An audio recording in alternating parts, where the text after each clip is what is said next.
If a mad scientist planned on recreating a summoner, but all he could dig up was a cleric and a ranger, the best he could do would be a spiritualist. Like many of the occult classes, Spiritualist has some relatively lackluster abilities, but it might just be more than the sum of its parts. Because it has a lot to offer fans of role-playing, those taking on haunted or incorporeal threats, and of course, the absolute mad lads looking for new ways to get their necromancy on. But before we get into it, if you're interested in new ways to take your game further, consider joining the D6Damage Discord. We have fantastic discussions about all aspects of the game, character builds, strategy guides, and much, much more. You'll find a link to our Discord in the description of this video. Now then, the Spiritualist. A Spiritualist has the 3-force base attack bonus and a D8 hit die, similar to a rogue or cleric. Spiritualists are proficient with all simple weapons, kukris, saps, and sickles, as well as light armor. Unfortunately, your weapon selection is fairly limited, so if you're planning on wading into the enemy ranks, you'll need to consider other means of getting those proficiencies, whether they be through feats or through your race. With that in mind, let's talk about your ability scores. Your most important is going to be your wisdom score. This is going to impact your spells and your skills. Next, Constitution.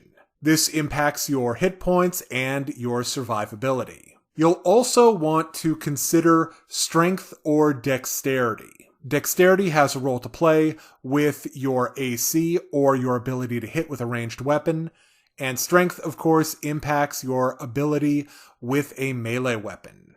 Your Intelligence score impacts your skills, so it shouldn't be completely disregarded, and Charisma is going to be your dump stat. Now, let's talk about races.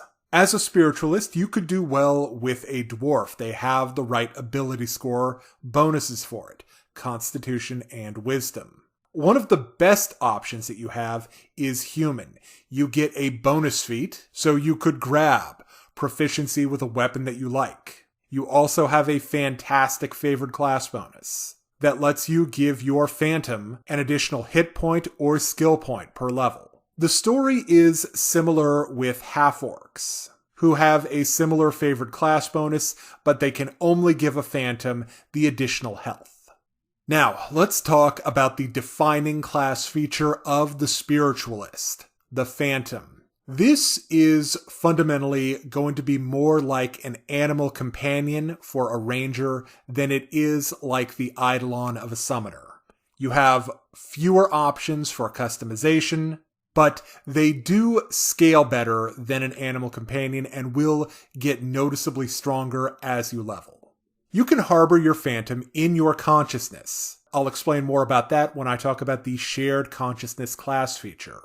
You can partially manifest it, which I'll talk about when I talk about the bonded manifestation class feature, or you can fully manifest it. A fully manifested Phantom is treated as a summoned creature from the ethereal plane, except it's not sent back to the ethereal plane until it's reduced to a negative amount of hit points that's greater than its Constitution score. You can fully manifest your Phantom with a 1-minute ritual. When fully manifested, you can change the manifestation of your Phantom from either ectoplasmic to incorporeal or vice versa. You can do this as a full round action that provokes attacks of opportunity. You can heal your Phantom with magic or the heal skill when it's fully manifested in its ectoplasmic form. A fully manifested Phantom can use magic items, though not wield weapons. Any items worn or carried by the Phantom are dropped if the Phantom is returned to your consciousness. Also, it's important to note, you can't have a Phantom and an Eidolon or Shadow Summon at the same time. Now that we've talked about the Phantom as a class feature, let's talk about it as a creature in and of itself. Your Phantom has the 3/4 base attack bonus and D10 hit die. It will get fewer hit die than a player character. It will have about 3/4 of your hit dice at any given time. Your Phantom will get an armor bonus that goes up as you level. Your Phantom will also get a bonus to its dexterity and charisma. This will go up as you level. Charisma might sound a little bit strange, but charisma is used to calculate the Phantom's bonus hit points, similar to the Constitution score of a corporeal creature. Next, your Phantom has 2 slam natural weapon attacks that, repeat after me, go up as you level. Your Phantom has dark vision out to 60 feet. Also, your Phantom has a link. You and your Phantom share a mental link that allows for communication across distance. Also, you and your Phantom share item slots. Next, your Phantom has share spells. You can cast a spell with a target of you on your Phantom as a spell with a range of touch. As an example, you could cast Shield on your Phantom. As you increase in level, your Phantom will get ability score increases. You'll be able to pick an ability score, and that ability score will increase by 1. The final feature that I would like to talk about for the Phantom is incorporeal flight. When in its incorporeal state, it has a fly speed of 40 feet. The last thing I'm going to cover with the Phantom is the big choice that you'll need to make: the emotional focus. This is like picking the type of animal for a ranger companion. Once you've made the choice, you can't change it. However, the spirit symbiosis feat will allow you to change it temporarily. Now, unlike animal companions, your Phantom will get new cool abilities as you level. There are a lot of options. Here are a few of them. Anger. This is a combat-oriented Phantom. It gets abilities like Powerful Strike. The Phantom deals damage as if it was a creature one size category larger. Also, it gets Power Attack as a bonus feat. Also, it gets Aura of Fury. At 7th level, as a swift action, the Phantom can emit a 20-foot aura. Creatures within the aura get a +2 on melee attack rolls, but a -2 penalty to AC. Ending this aura is a free action. You could also go with Despair. This is a gloomy debuff Phantom. It gets abilities like Aura of Despair. At 7th level as a swift action, the Phantom can emit a 10-foot aura. Enemies within this aura take a -2 penalty on all saving throws. This is a fear effect. There's also Despairing Shout. At 12th level, 3 times per day as a standard action, the Phantom can emit a shout that acts like the Crushing Despair spell. Creatures take a -2 penalty on attack rolls, saving throws, ability checks, skill checks, and weapon damage rolls. The final one I'd like to talk about is Fear. I sure hope you like fear effects.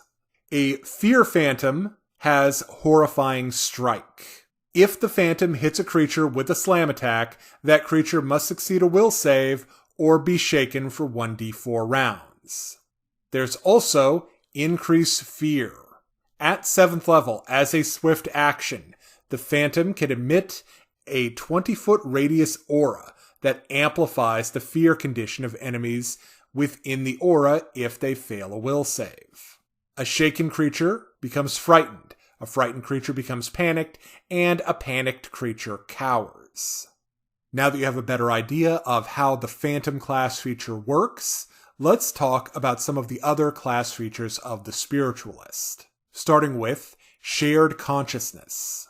At 1st level, when your Phantom is in your consciousness, you get the Skill Focus feat in the 2 skills determined by your Phantom's emotional focus. You also get a +4 bonus on saves against mind effects, and at 12th level, this bonus increases to +8.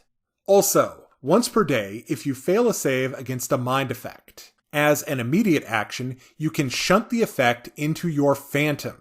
If you do this, you are not affected by the mind effect, but you lose the bonuses on saves against mind effects and the skill focus effects granted by your phantom. Also, you can't manifest your phantom. Next, etheric tether.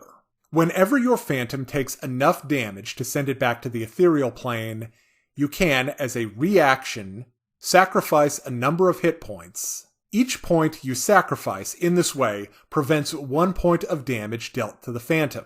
Also, when your phantom has fully manifested, you must remain within 50 feet of one another. If your ectoplasmic phantom is ever more than 100 feet away from you, or your incorporeal phantom is ever 50 feet or more away from you for more than 1 round per spiritualist level, the tether is automatically broken. The phantom immediately returns to the ethereal plane and can't be summoned for more than 24 hours. Next, bonded senses. At 2nd level, as a standard action, you can share the senses of your phantom. You can use this ability a number of rounds per day equal to your spiritualist level. Next, at 3rd level, you get a neat ability called Bonded Manifestation. As a swift action, if the phantom is confined in your consciousness, you can use Bonded Manifestation. A Bonded Manifestation lasts for a number of rounds per day equal to 3 plus your spiritualist level. The rounds don't need to be consecutive. You can dismiss this effect as a free action. When you use this ability, you must choose either ectoplasmic or incorporeal. An ectoplasmic bonded manifestation will give you a +4 shield bonus to your AC, no armor check penalty, and no arcane spell failure chance. At 8th level, you get a pair of ectoplasmic tendrils. Once per round as either a swift action or a standard action, you can use one or both tendrils to attack a creature within melee range. This uses the attack bonus and damage dice of your ectoplasmic manifested phantom, or you can manipulate an object, such as grab an item, open a door, or what have you.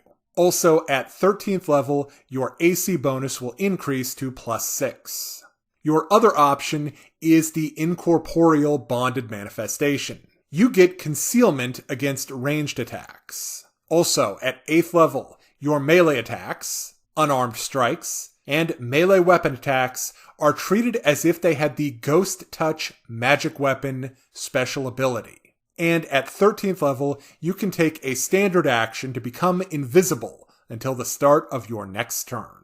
Next, spiritual interference. At 4th level, if you're within reach of your ectoplasmic manifested phantom, you get a +2 shield bonus to your AC, and a +2 circumstantial bonus on saves. If you're within 30 feet of an incorporeal manifested phantom, you get a +2 circumstance bonus on saving throws against mind effects. Next, at 5th level, you get Detect Undead. You can use Detect Undead at will as a spell-like ability. At 6th level, you get Phantom Recall. As a swift or immediate action, your choice, you can call a manifested phantom to your side, or back into your consciousness. This ability functions as Dimension Door. When you call a phantom in this way, the phantom appears adjacent to you. If you use this ability to call the phantom back into your consciousness, you can activate the bonded manifestation as part of the action. But doing this costs 1 round of bonded manifestation time. You can use this ability once per day at 6th level, plus 1 additional time per day every 4 levels thereafter beyond 6th. Next, at 7th level, you get Calm Spirit. You can use Calm Spirit as a spell-like ability 1 time per day. This postpones the hostile actions of ghosts or haunts for the duration of the spell. Entities so affected cannot take violent action or do anything destructive, including triggering persistent haunt abilities, though they can defend themselves. Any aggressive damage dealt to the calmed spirit or haunt immediately ends this effect. At 11th level and every 4 levels thereafter, you can use this ability an additional time per day. Next, at 9th level, you get See Invisibility. You can use See Invisibility as a spell-like ability 1 time per day, with a duration of 10 minutes. The final class feature I'd like to talk about is Fused Consciousness. At 10th level, you always gain the benefits of Bonded Senses when your phantom is manifested. You also gain the skill ranks and bonuses to mind-affecting spells, granted by the spirit's emotional focus. Lastly, you can pass a mind effect to your phantom even when the phantom is manifested, but doing this causes the phantom to immediately retreat back into your consciousness. Finally, let's talk about your spell casting. This is where the Spiritualist opens up one of its most interesting options. The Spiritualist is a spontaneous caster. You have a small list of spells known, like a sorcerer. You have 6 spell levels that run off your wisdom. At first level, you'll have access to spells such as Cure Light Wounds and Shield. Your second level spells are when things get interesting. You've got reasonable things like Resist Energy, Invisibility, a Phantom Steed to go along with your Phantom Friend, but you also get Lesser Animate Dead.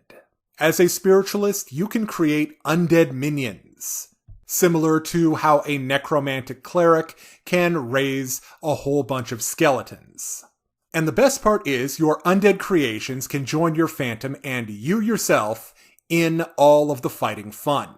And yes, your third level spells will allow you to really mix things up with regular Animate Dead. You'll also have just generally good things like Dispel Magic, Haste, Greater Magic Fang, which is great for your phantom slam attacks, and Speak with Dead, a great thematic spell that allows you to get very useful information from the ghosts that like to talk to you. Thank you very much for watching this D6 Damage Class Analysis of the Spiritualist. Now, if you're interested in game rulebooks, miniatures, dice, and all kinds of gaming paraphernalia, check out Noble Knight Games. You'll find an affiliate link in the description of this video. And if you're interested in a good old-fashioned haunted house adventure, check out Sorceress: The Dietrich House, available right now on Drive-Thru RPG.